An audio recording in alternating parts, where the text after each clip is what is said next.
Okay. Good day to one and all. This is Dr. Sivaraman of iknowindices.com. Now I am going to review the forecast, what I given it for this week, 25th to 29th of July, during this Asian Session Live Market Analysis and the Forecast webinar. Today we are on 29th.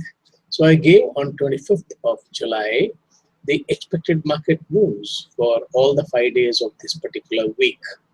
And they are being displayed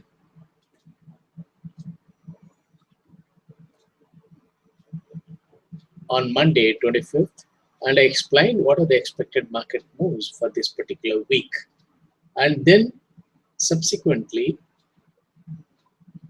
I have been tracking the expected market moves and with that of the actuals, and noted down the levels in which the currencies were making the swings, and found that they made a very subdued move in this particular week. And they are expected to gain the levels and drop the levels, but they have been making a small gain and a small loss and things like that. That sort of 100 pips move, they have done it in this particular week so far. And today they are expected to make the swing and rise during that of the Japanese session, and then swing and firm up during that of the European session, and then swing and rise for the weekend. But we need to wait and see how exactly they are going to make the moves, because they are busy handling the crosses most of the time.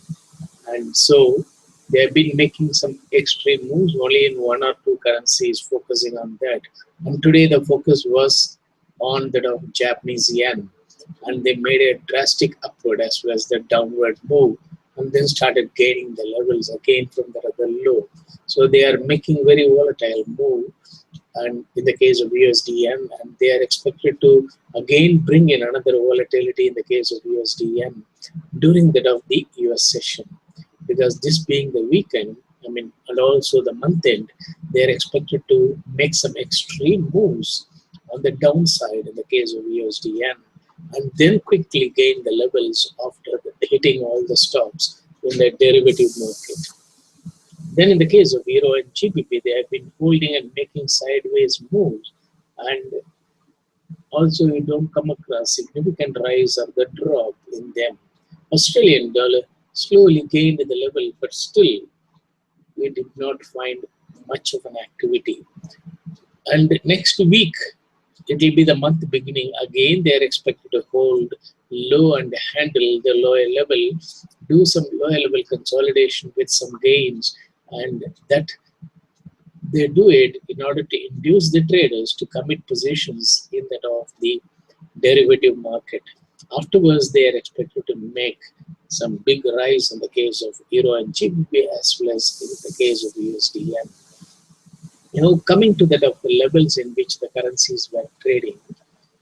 Now, Euro traded around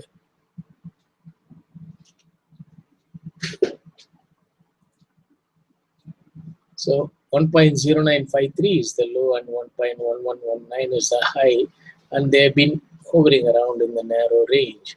In the case of GBP, around 31, slightly they gone below, and then subsequently they went up to 32 only, and then holding. In the case of yen, they formed the new low now for the BOJ, and it came down to 102.72.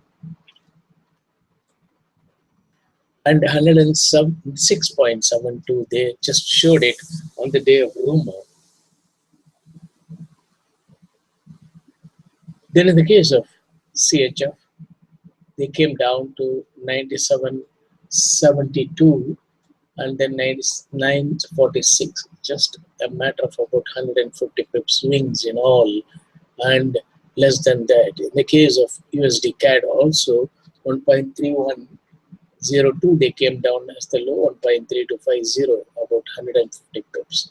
And in the case of Australian dollar also, 74.55 to 75.65, about 100 pips. So in all, you come across, the range was very, very narrow. Most of the time, they made the sideways move, not a significant drop or significant rise.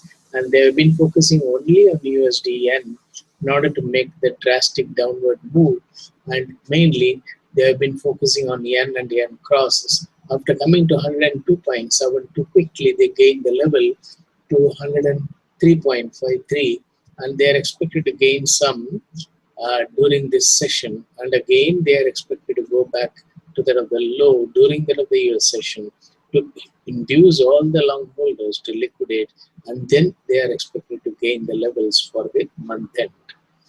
So you find that the levels are of a very narrow range. Normally you come across within the day this range happens, but throughout the week the range was very limited.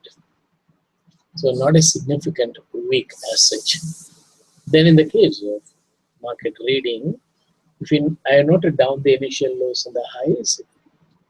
In the case of euro, 1.1073 was the initial low and 1.1088 was the initial high. They went above the initial high to 1.1097, and they are holding above around that of 1.1088 and slightly lower. So they are likely to make a brief swing near that of the high and slowly gain the level for the day. And in the case of GBP, 1.3150 is the low, 1.3214 is the high. They not breached the low or the high. Only in the case of euro, they just breached the high.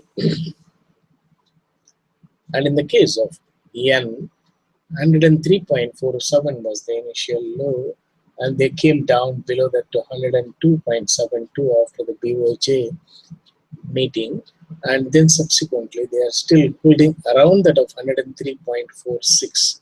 So this shows that they could make one more downward move before going upward above that of the initial low, and they could hold it for 2 hours if it is an extended downward move, or they can hold it for 2 sessions if it is the intentional move on the downside in order to hit all the stops on the downside. Then later on they are expected to gain the levels. Slowly they are making the swing around that of the initial low. So now you can understand why they set the initial lows and the highs, because this is how they make effective moves in a collaborative way in the market. For that they need to set the initial lows and the highs, and that will be followed by their counterparts so that they are in a position to handle the market accordingly. Then in the case of CHO, 97.89 is the low. They set the initial low and they breached it, came down to 97.72, and now they are holding above that of 97.89, indicating that downside is limited, and they are expected to gain the levels also slowly in the case of USD CHF. 98.10 is a high that is not being breached. Then 31.33 is the initial low, 31.62 is the initial high. They just breached the high, went up to 31.66 and holding around 31.63 above that of the initial high. So they could revisit 1.32 again and then later on come down. Then in the case of Australian dollar,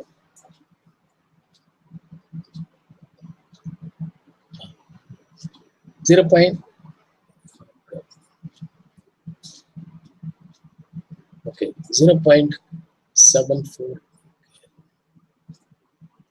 0.7500 is the initial low and 7541 is the initial high. They just breached the initial high, went up and then came down. So they are just consolidating here, and later on a nominal gain may be seen during that of the weekend. So not a significant move is seen in any of the pair other than that of USD yen. Because of the BOJ, they just came down and slowly they are trying to gain the level. If they sustain above 103.47 for more than 30 minutes, then further downward move is unlikely. Slowly they will gain the level.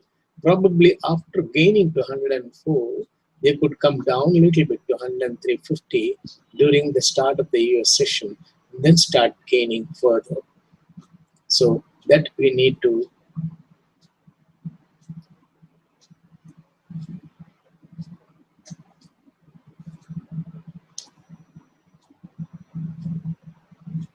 Fred has got a question.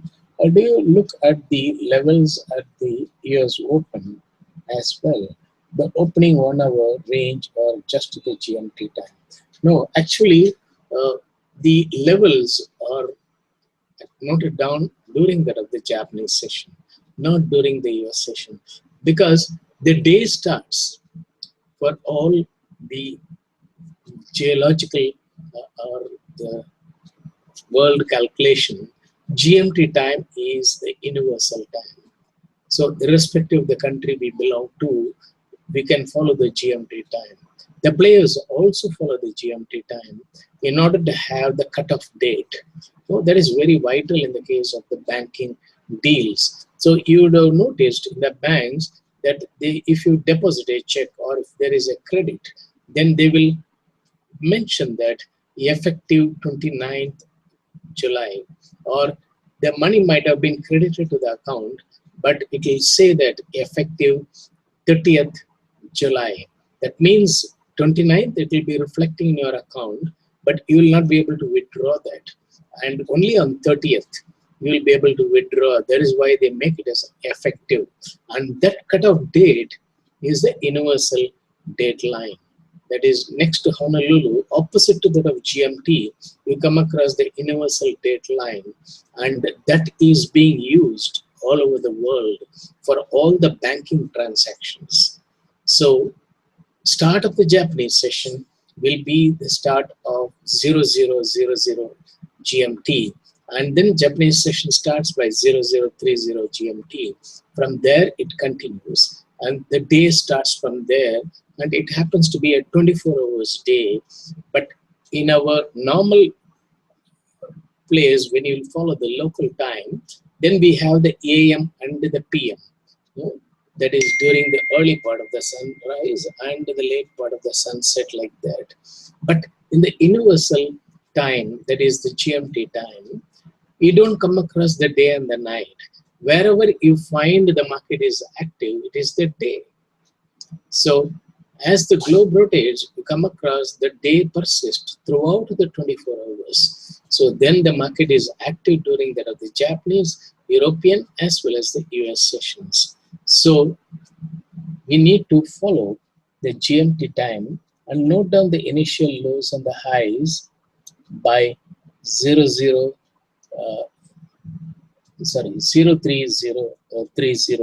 level, because the initial highs and the lows, the players set it by 3:30 GMT, and they use it as a reference level throughout the day till 24 hours GMT time frame. So you just ignore your local time and focus only on that of the GMT time frame. And if you go to iknowindices.com, my website, you'll come across there both the GMT as well as your local time are given. And you can easily compare how exactly your local time can vary in different places. And actually the local time is taken from that of your computer, and the GMT time is from that of the system. So automatically you will be able to find that what is the time differential between the GMT and your local time. And for me, it is 5.5 hours ahead of GMT. GMT is nothing but Greenwich Meridian time, which is close to that of London.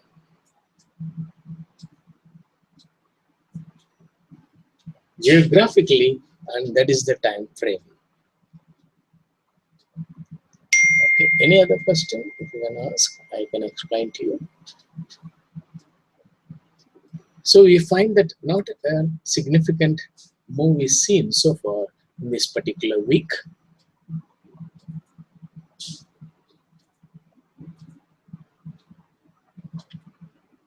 Then as far as the trade recommendations are concerned, so near the low, I just given the recommended buy for the day. And here, oh, sorry, 1.3155, and in the case of yen, it will be around the top. Okay.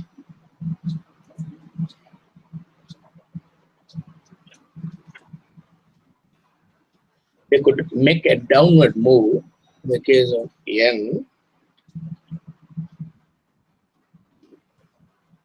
and then come up.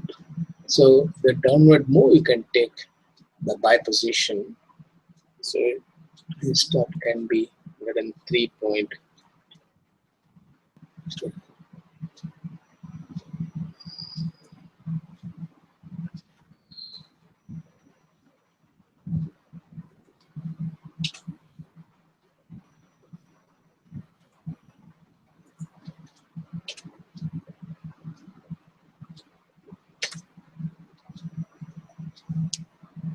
So you can keep the stop just below that of the recent low 102.60 and try to take around that of the low or around that of 103.25 or 20 level.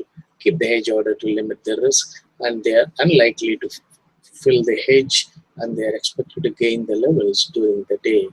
And always, as I explained, that quick moves or false moves in the market, they pretend as if the market is going to have a free fall, and then subsequently they buy everything. Yesterday also in the case of GBP, they made a similar move as if it is going to indefinitely make a drop, and today they started gaining all the levels.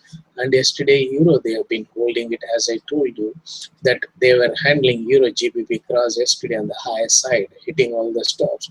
And today they are gaining levels in the case of GBP with positive net change, and euro a very nominal positive net change. Thereby, they are able to make a downward move in the case of euro GBP cross. So all the crosses they are focusing on handling at the moment. Because of that, you come across such sporadic moves are happening in the market. Now these are all the market timings, so make a note of these timings, and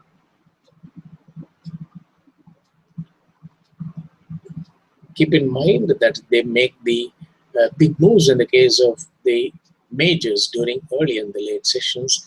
During that of the mid sessions, they handle the crosses, and they make the false moves during that of the gap time, and stop-ins during early and the late sessions, and extended move alternate with intentional move, and in between during the mid session they make the swings. So these are all the type of moves they make in the market to make it active, and they do it by circular trades, by putting the sell order from one terminal of the bank and buy order from another bank, and as a result they will try to do the circular trade among themselves without losing or gaining money, but that way they try to float the market. Only then we are tempted to take positions. They know very well the traders can easily become addicted to trading and then commit more positions and lead to over trading and lose money. So like a gambling den, they try to handle the market, but you have to look at the market as a trading opportunity and always understand the market rewards patience. So market rewards patience. So patiently look for a great opportunity and then try to take positions. We'll be able to easily grab good profit from the other market.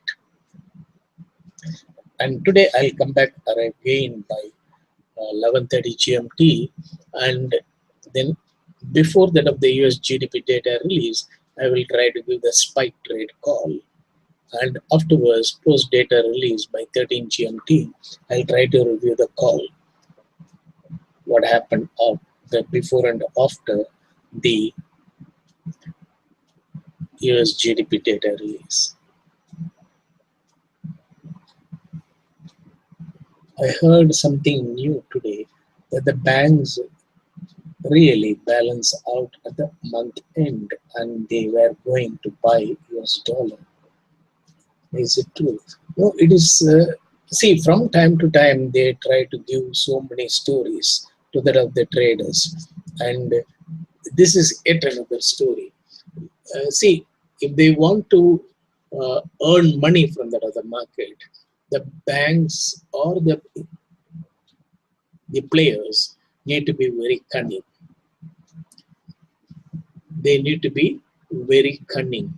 Only then, whatever they say, the traders might believe that there is a truth in it, and then try to buy other majors or try to buy the US dollar. depending upon the sentiment what they are creating. And later on, they act against that. Only then the traders who have taken the positions have to close it. See, first of all, it is not the actual currency trade. It is only the ratios of the currencies. So the ratios of the currency, we are making use of it. And we only take the call or the position, even in the spot market. 1.1082 signifies nothing. No? Actually, the ratio indicates that if you give that of 1.1082 US dollar, you will get 1 euro. That's what it refers to. So this is the ratio at which the currency conversion should take place. But we are not doing actual currency conversion. When you go to the bank as a traveler and ask for the currency, suppose you say that, okay, I'll give you 1.1083 US dollar, give me 1 euro. They will say, no, no, no. You have to give 1.13, only then we will be able to give 1 euro. Because they will be keeping the actual currency conversion 200 pips or 140 pips above that of the market if you want to convert US dollar to euro. Similarly, if you give euro to the bank and 1 euro and ask them to convert it, they will give 1.08 for you. And if you say that, no, it is not market level, actually you are giving much lower than the market level, then they will say it is to handle the risk we are giving that rate 1.08, because by the time you give it to the nodal agency to convert the currency, euro could come down to 1.08. That's what they will say. So in order to avoid the risk, we are taking 200 pips lower when you are converting it, and that is how the spread is. So 200 pips on the downside, 200 pips on the upside. That is how the traveler's checks or any of the currencies are being handled. Then in between, you come across the money changes coming. They give about 100 pips spread on the upside and the downside, and they immediately take opposite position in the market. Thereby, they are able to cover the risk and give at that level. So if you go in for an actual currency conversion as an exporter and the importer, some banks, when you are a volume trader, they give about 20-30 pips away from that of the market.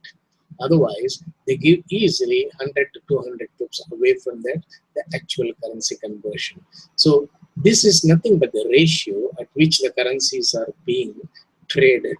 And also here in the market, you come across leverage trade. That is 1:50 or 1:100 and things like that. That means for $1 equivalent, you are able to take about $50 equivalent positions. That leverage is 1:50. So they give 50 times the positions. So when you take 50 times the position, you cannot take actual delivery of it. You have to physically close the position. So if you buy, you have to close the position or sell the position, thereby you can square it up. This is part of the game. So you cannot take physical delivery unless and otherwise it is an actual currency conversion in your accounts. So in such a situation, the players continue to float the currencies. So they are at any one stage, they will not be in total US dollar or total in other currencies. Because as I told you, the bank hold in one account, so say X bank. In London, they might be holding in GBP. And in New York, they will be holding in US dollar, the same bank. So what they will do is, they just sell from London, GBP, and it might be bought by the New York branch. So they don't lose anything. And subsequently, you find when that of the Japanese session opens, the New York starts selling and the Europe buys back. That is how the circular trades happen in the market. So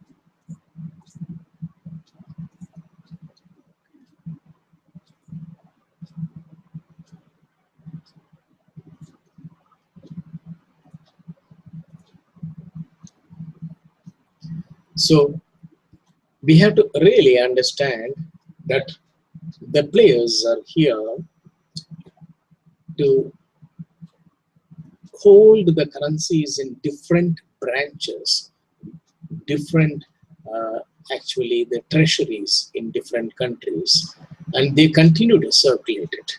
So at no point will come across they will be in US dollar in total or in other currencies. And if you watch carefully, that they will never make any currency zero value.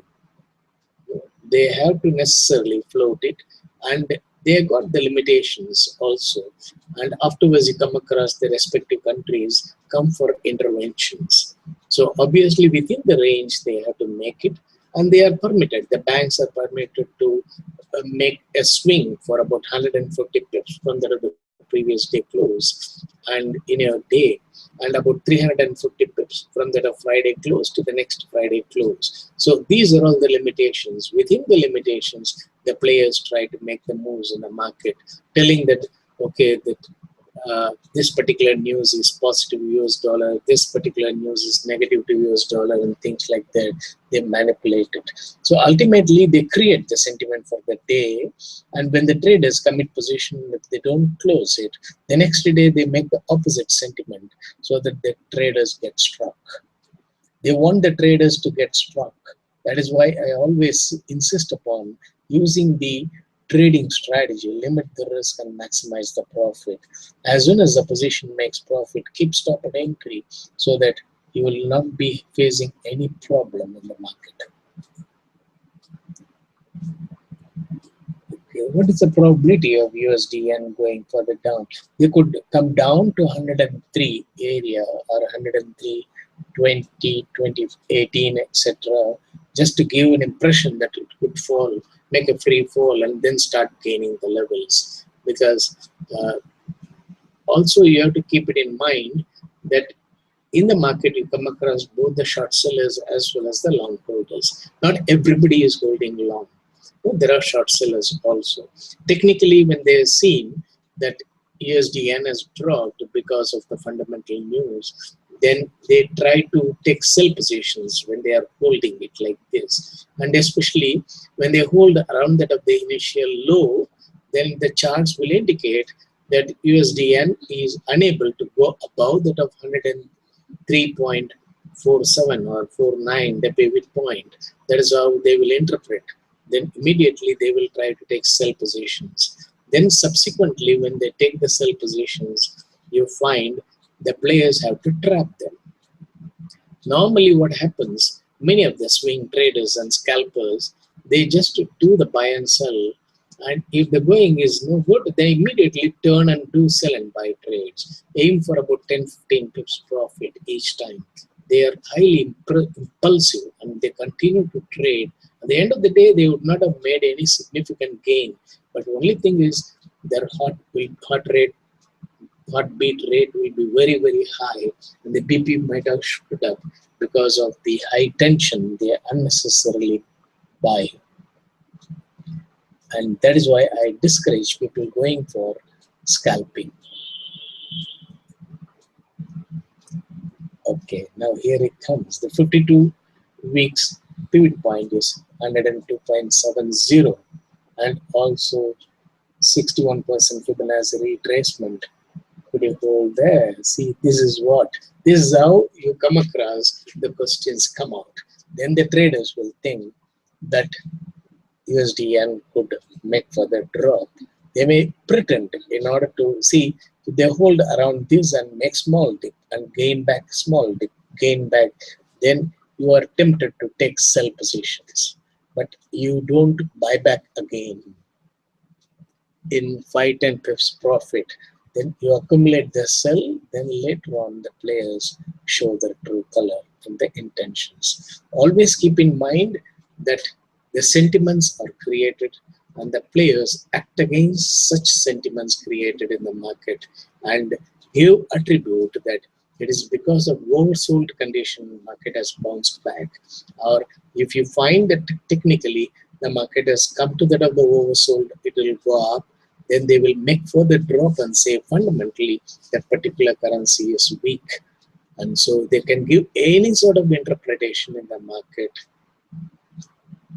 And so don't be carried away by the sentiments they are trying to create in the market. And you just make a note of it, whatever the sentiments that you come across in various websites and also analysts giving it.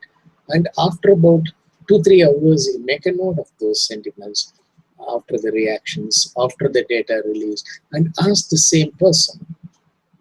See, you have been holding the opinion of this nature, and then subsequently it is changed. Then you will always say that that is market. Okay, so simply deriving the expectations, we can have any sort of excuse. But actually, how to handle the positions during such moves in the market is vital. And that is why I insist upon the trading strategy rather than that of mere forecast techniques. And this I am giving it after about 20 years of exposure, continuous exposure to the Forex market.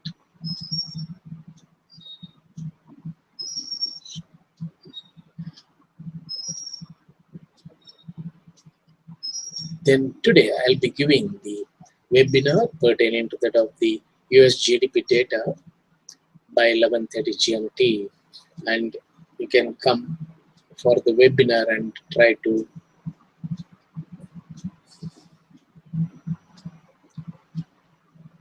attend the webinar and find out how exactly what the sentiment they created. They simply discounted it and made an alternative move in the market.